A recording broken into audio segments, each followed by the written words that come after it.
ay pakbet. Ito ang mga ingredients. Saan na yan? Okra, talong, ampalaya, sitaw. Ito naman, sibuyas, kamatis, at saka bawang. Meron akong konting pork. At ito, dahil ayoko ng bagong ba yun o alamang, etong gagamitin ko. Ano ba to? Hibi dried prawn. Ito yan. Ayan, ganyan ang itsura niyan. Babad mo muna sa tubig yon para mamaya tatad ka rin. Ano ba yun? Basta yun. Ito, lagay natin siya dito. Why are you laughing, ha? Ayan. Ha? Yeah. Lalo sa mga hindi kumakain ng alamang. Ayan, ito. Ito, para to makita to ng friend ko na nasa Canada. Hello? Painit muna tayo ng kawali. So, nalagay natin ng oil pala. Oil.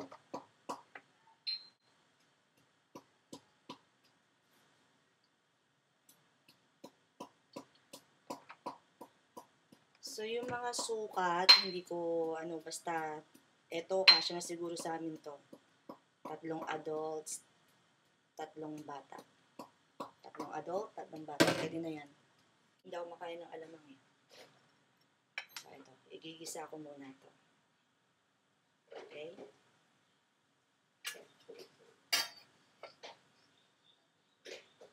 Ay, yung baboy na lang muna. Prito na lang muna natin yung baboy. Yan. Prito ko na yung baboy, ha.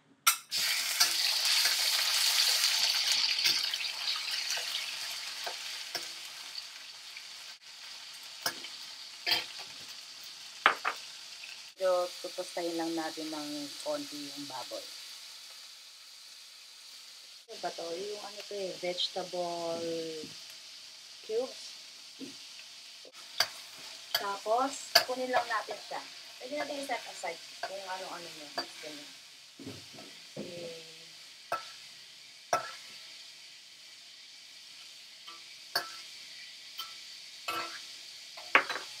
Ayan, tapos gisa natin to.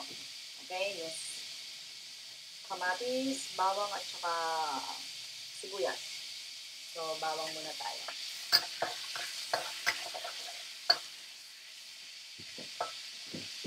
Lagay natin ang sibuyas. Whoops!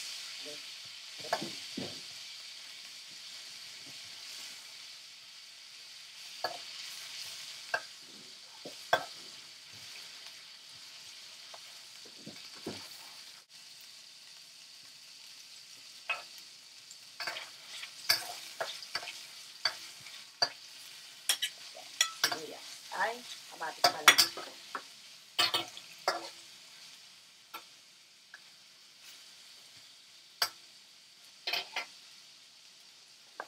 Tignan nila.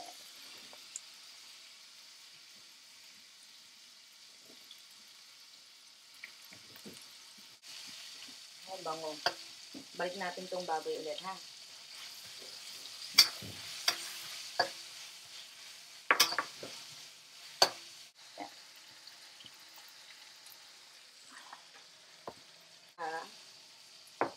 Mabango na nga daw, lagay natin ito. Ito yung kapalit ng aking alamang. Dried prawn.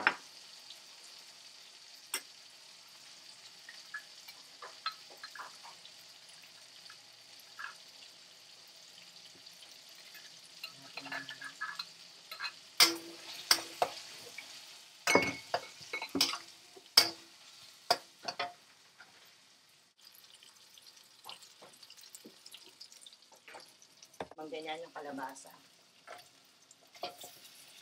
Ganyan. Tapos tapan natin na. Tapan natin. Para madali dito. Santayin natin siya. Ang sitaw. Okay. Ay, Ampalaya muna kaya. Anong mas madali bitin? Ampalaya o sitaw? Sige. Ito na lang. Ampalaya na lang. Okay na ba yan?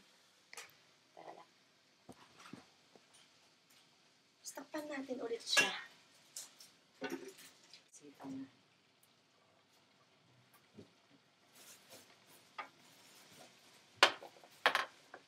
Konting halo ulit.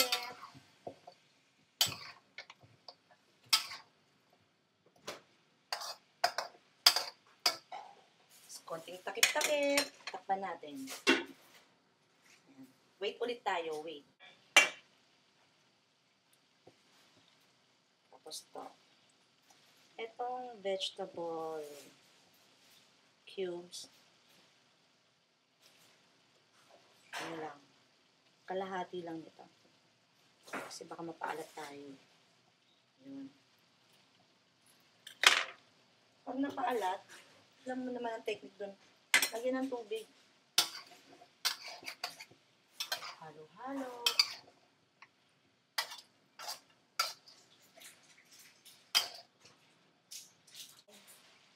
Ayan na. Ayan natin yung eggplant.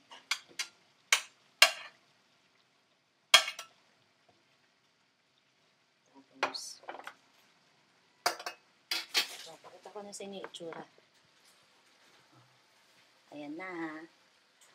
Konting halo-halo lang yan. Halo-halo lang ng konti. Huwag naman yung halo talagang sobrang halo.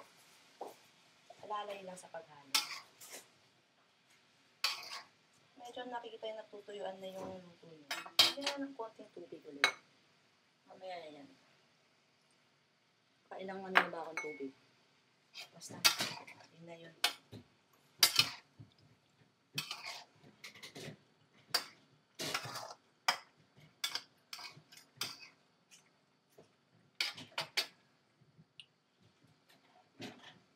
Huli na lang natin yung okra. Takpan ulit natin siya.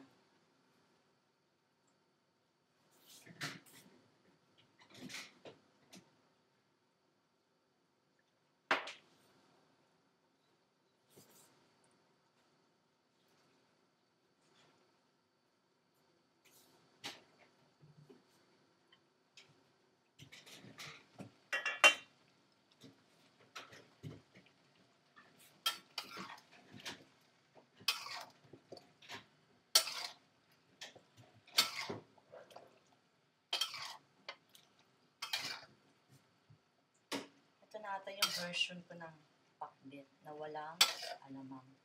Pero meron siyang dried prawn. O, lagay ko na yung okra, pinakalas. Medyo sticky pala itong okra. Then, goodbye.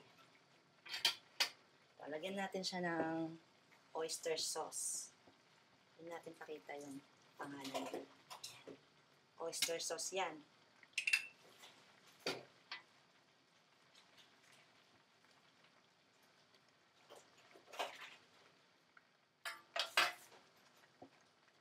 So, hindi ko na siya nilagyan ng betchin.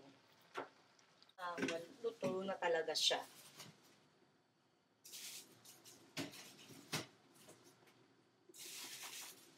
Bigat, grabe. Hindi ko kaya. Oops.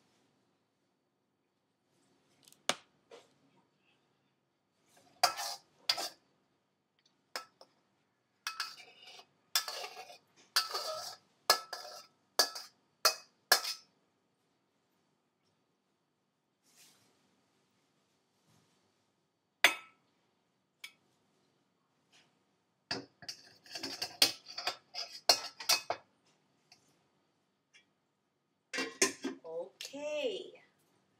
Ayan na ang aking pakbet. Abangan niyo sunod yung adobo ko na walang suka. Bye-bye!